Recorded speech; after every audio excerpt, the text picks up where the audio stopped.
Hello everyone, welcome back to my channel. তো অনেক দিন পরে আবারও আমি চলে এসেছি একটা ছোট্ট নতুন ভিডিও নিয়ে।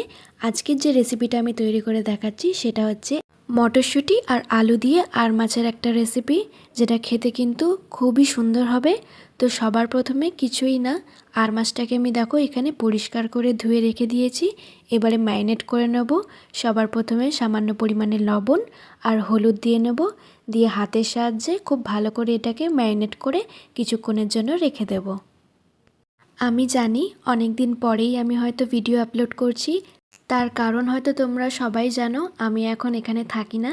আমি এখন কলকাতায় শিফট হয়ে গেছি, যেখানে হস্টেলে থেকে আমি পড়াশোনা করছি ফ্যাশন ডিজাইনিংয়ের কোর্স নিয়ে।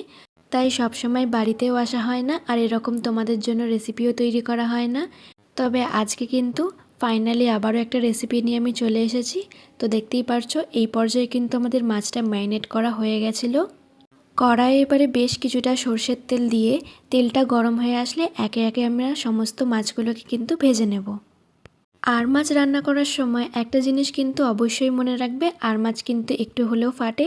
তাই জন্য কিন্তু আমি দেখতেই পারছো ওপর থেকে ঢাকনা চাপা দিয়ে দিয়ে আমরা কিন্তু সমস্ত মাছগুলোকে একে একে কিন্তু ভেজে নেব। তোমরা যারা যারা আমার ভিডিওগুলোকে পছন্দ করছো বা এখনও সাপোর্ট করে চলেছো, তাদেরকে অনেক অনেক ধন্যবাদ। আর যারা আমার চ্যানেলে নতুন আছো বা আমাকে নতুন দেখছো, তাদেরকেও বলে রাখি আমার এই নতুন নতুন ভিডিওগুলো যদি তোমাদেরও পছন্দ হয়ে থাকে তাহলে আমার চ্যানেলকে সাবস্ক্রাইব করে পাশে থাকতে হবে। আর বেল আইকনটাকেও অবশ্যই ক্লিক করে নেবেন, এতে করে আমার নতুন ভিডিওগুলো সরাসরি আপনাদের কাছে পৌঁছে যাবে। দেখতেই পারছো কথা বলতে বলতে কিন্তু আমাদের সমস্ত মাছগুলোকে ভেজে নেওয়া হয়ে গেছে। এবারে ওই একই মাছ ভাজার তেলে আমরা কেটে রাখা আলুগুলোকে ভেজে নেব। আলুটা এখানে ভাজা বসিয়ে দিয়েছি। এবারে এই আলুটা ভাজতে ভাজতেই আমার লাইফের কিছু ছোট ছোট মেমোরিজ তোমাদের সাথে শেয়ার করি। যেমন আমি এখন কলকাতার সেক্টর 5-এ শিফট হয়ে গেছি, যেখান থেকে আমাকে রোজ ওখানেই থেকে পড়াশোনা করতে হয়, হস্টেলেই থাকি। আর হস্টেলের রান্নাবান্না তো তোমরা কম বেশি সবাই জানো কেমন হয়। তাই মাঝে মাঝে কম বেশি কিন্তু ছুটি ছাটা পেলে বাড়িতে চলে আসা হয়। আলুটা কিন্তু খুব তাড়াতাড়ি ভাজতে গেলে সামান্য পরিমাণে লবণ অ্যাড করে দিতে হবে, এতে করে কিন্তু আলুটা খুব তাড়াতাড়ি ভাজা হয়ে যাবে। আলুটা এখানে কিন্তু এই পর্যায়ে ভাজা হয়ে গেছে। এবার অন্য দিকে একটা মশলার পেস্ট রেডি করে নিচ্ছি।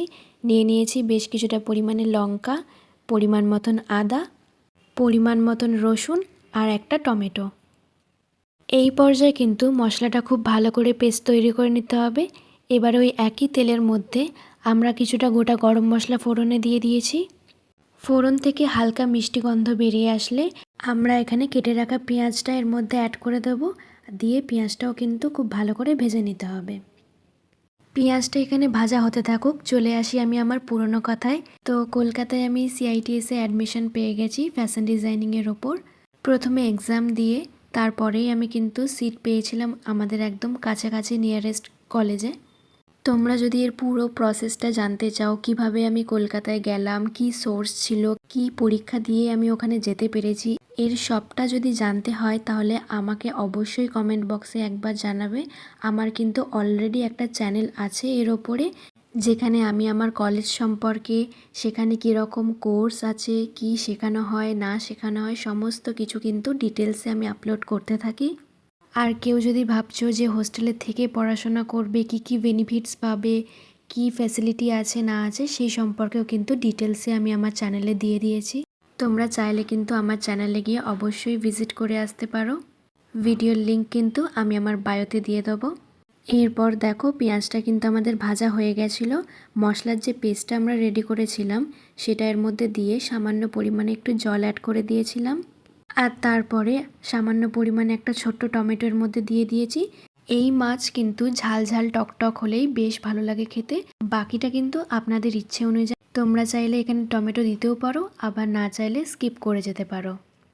এরপর গুঁড়ো মশলা দেওয়ার পালা। সবার প্রথমে নুন, হলুদ, জিরে গুঁড়ো আর ধনে গুঁড়ো দিয়ে ভালো করে কিন্তু মশলাটাকে কষিয়ে নিতে হবে। এই পর্যায়ে কিন্তু তোমরা দেখতেই পারছো আমাদের মশলা কষানোর সময় কিন্তু আমরা একটু পরিমাণ হলেও জল অ্যাড করেছিলাম।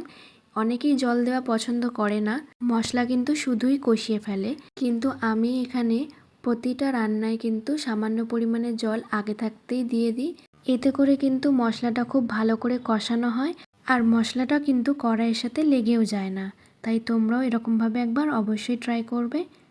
এরপর দেখো মশলাটা আমাদের মোটামুটি যখন কষানো হয়ে যাবে তখন আমাদের এর মধ্যে অ্যাড করে দিতে হবে মটরশুঁটিগুলো।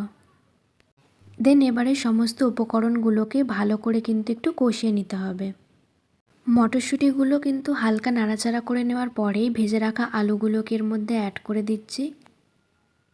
আমাদের মশলা কিন্তু আগে থাকতেই অনেকটাই হয়ে এসেছিল, বাকি আর একটু সমস্ত উপকরণ দিয়ে খুব ভালো করে একটু কষিয়ে নিচ্ছি। কিছুক্ষণ নাড়াচাড়া করে নেওয়ার পরে সমস্ত উপকরণগুলো যখন ভালো করে হয়ে এসেছে আমি এখানে 1 বাটি মতন গরম জল এখানে অ্যাড করে দেবো। এবার আর কি, এবারে ঝোল ফুটতে দেওয়ার পালা। হালকা একটু নাড়াচাড়া করে দিচ্ছি। এরপর খানিকক্ষণ একটু অপেক্ষা করব যতক্ষণ না ঝোলটা খুব ভালো করে ফুটে আসছে। তো এই পর্যায়ে দেখতেই পারছো খুব ভালো করে কিন্তু ঝোলটা ফুটে এসেছে আর কালারটাও দেখতে পাচ্ছ, কোনো রকম কিন্তু কাশ্মীরি রেড চিলি পাউডার বা লাল লঙ্কা কিন্তু কিছু মেশানো হয়নি। এর পুরো কালারটা তারপরেও কিন্তু খুব ভালো এসেছে।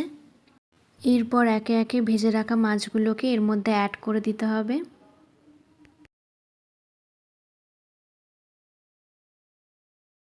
সমস্ত মাছগুলো দেওয়া হয়ে গেছে।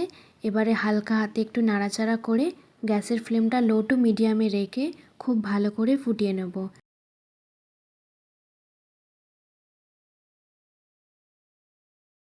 আর এখানে কিন্তু ঝোলের পরিমাণটা তোমরা তোমাদের পছন্দ অনুযায়ী রাখতে পারো। কেউ একটু গাঢ় খেতে পছন্দ করে, কেউ একটু পাতলা ঝোল খেতে পছন্দ করে, তাই তোমরা তোমাদের পছন্দ মতন এখানে রাখতে পারো। এরপর শেষ পাতে কিছু পরিমাণে ধনেপাতা কুচি এর মধ্যে অ্যাড করে দিচ্ছি। আবারও হালকা একটু নাড়াচাড়া করে ফুটতে দেবো কিছুক্ষণ।